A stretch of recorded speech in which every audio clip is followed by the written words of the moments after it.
네, 시작하겠습니다. 35페이지입니다.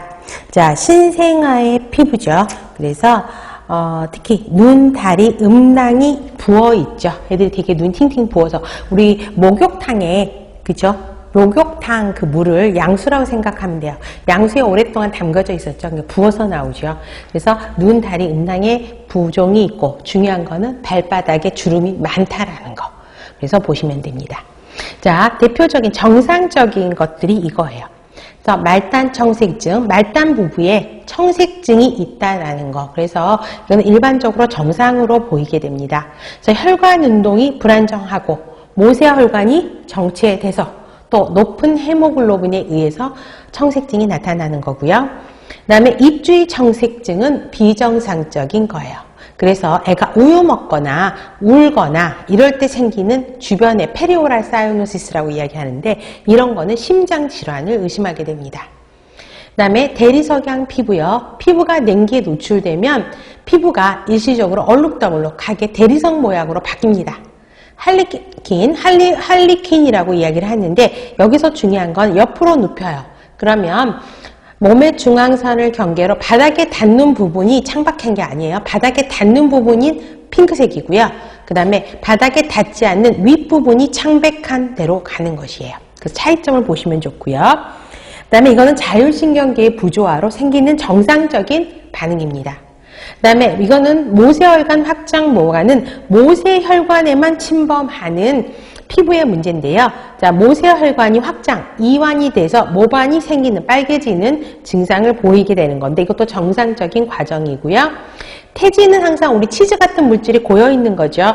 그래서 팔에 접혀져 있는 부분, 애가 서해부에 태지가 굉장히 많이 있죠. 자연 소실이고 솜털이 굉장히 많이 나타나고 몽고인 반점, 아시아종만 있는 거죠. 그래서 불규칙한 진푸른 착색이고 엉덩이 부분에 제일 많아지죠.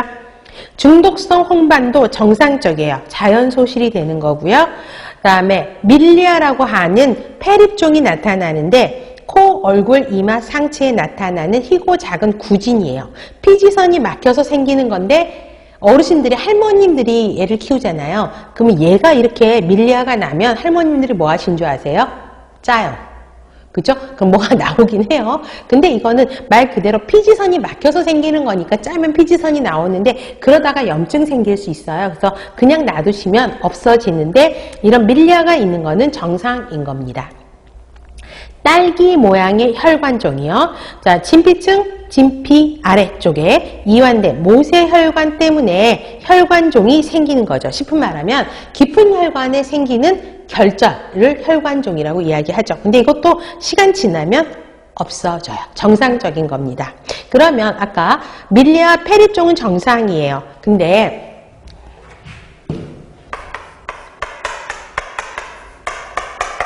자, 밀리아리아라고 하는 게 있어요. 이거는 뭐냐면 한국말로 하면 한진이에요. 한진이 더 어렵지 않아요? 쉽게 말하면 땀띠요.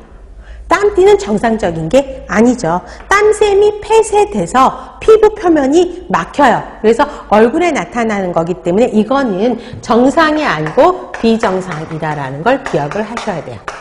땀띠 나는 거예요. 보시면 되고요. 다음에 구체적인 신체 사정을 보세요. 자, 뭐 호흡은 아까 40에서 60이다. 또 중요한 거는 신생아는 흉식호흡이에요, 복식호흡이에요? 복식호흡이에요. 복식호흡 동그라미. 그렇기 때문에 1분간 측정해야 되고요. 그 다음에 심박동수 아까 120에서 160. 그 다음에 1분간 측정한다. 꼭 기억하시고요. 그 다음에 또 꼭 기억할 거. 신생아의 하트레이트는 어디서 듣냐면 심천부위에서 들어요. 그래서 아동간호학에서 항상 문제에 나오는 국시에서 나오는 문제가 심천부위가 어디냐예요. 그러면 좌측 중앙쇄골 여기죠. 좌측 중앙쇄골선에서 몇 번째? 네 번째, 다섯 번째 늑간까지를 심천부위라고 이야기를 합니다. 그래서 좌측 중앙쇄골선과 사늑간 부위, 그 다음에 또 성장하면 오늑간도 될 수 있어요. 그래서 4, 5 늑간 부위라고 써놓으시면 될 것 같아요. 그래서 2세 이전까지, 그러니까 3살이죠. 까지는 심천맥박이 정확하다라고 보시면 되겠고요. 체온은 굳이 외울 필요는 없고 직장 체온계는 신생아에게는 안 씁니다. 점막 손상을 가져올 수 있습니다. 혈압은 거의 시험 문제 안 나와요. 그 다음에 신생아는 머리 둘레가 커요? 가슴 둘레가 커요? 머리가 훨씬 크죠. 센티미터는 나오진 않고요. 머리 둘레가 크다. 이렇게만 알고 계시면 돼요. 그 다음에 복부 둘레, 이거는 보고. 그 다음에 체중 감소 보세요. 자, 체중은 보통 요즘에는 많이 잘 먹어요, 애들이. 그래서 3.5kg도 정상이라고 하긴 하거든요. 근데 저희 때는 3kg, 그 다음에 3.3kg, 뭐 이렇긴 해요. 그래서 뭐 중요한 건 그렇게 하고 4kg도 정상까지도 봐요. 그죠? 그래서 체중은 그렇게 문제는 나오진 않고, 체중을 측정할 때는 항상 같은 시간에 해야 되죠.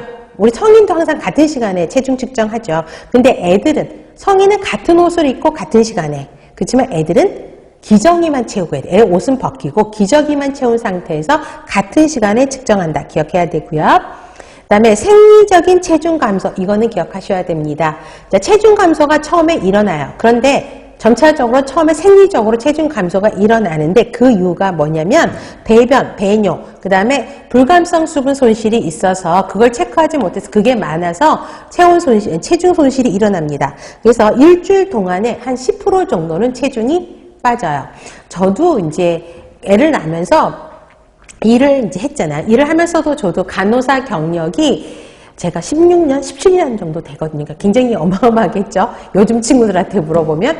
그런데 저도 이제 교대 근무하고 애도 낳고 막 했어요. 근데 저도 큰아들한테 시집을 가는 바람에 어르신들이 이제 기대를 하시죠. 저희만 해도 그때만 해도 아들을 선호하셨던, 제가 또 시댁이 경상도에 왜 명절에 나오는 집 있죠. 갓 쓰고 도포 입고 제사 지내는 집, 그쪽의 며느리예요. 그러니까 큰며느리 들어왔죠. 그죠? 그러니까 또 아들 기대하셨겠죠, 어르신들이. 또 저희 큰 시누이가 4kg를 낳았어요. 그러니까 저한테도 4kg가 당연하다라고 이야기를 하셨어요. 근데 막달에 재보니까, 자, 여러분들 이 모성에서도 공부를 하시겠지만 체중이 가장 많이 늘어나는 시기가 언제예요? 임신 몇 개월? 9개월이에요. 마지막 한 달이 영양이 굉장히 중요해서 그때 애들 체중이 굉장히 많이 늘어나거든요. 그래서 9개월째 검사를 했는데 3kg가 안 될 것 같아요. 그럼 어때요, 여러분?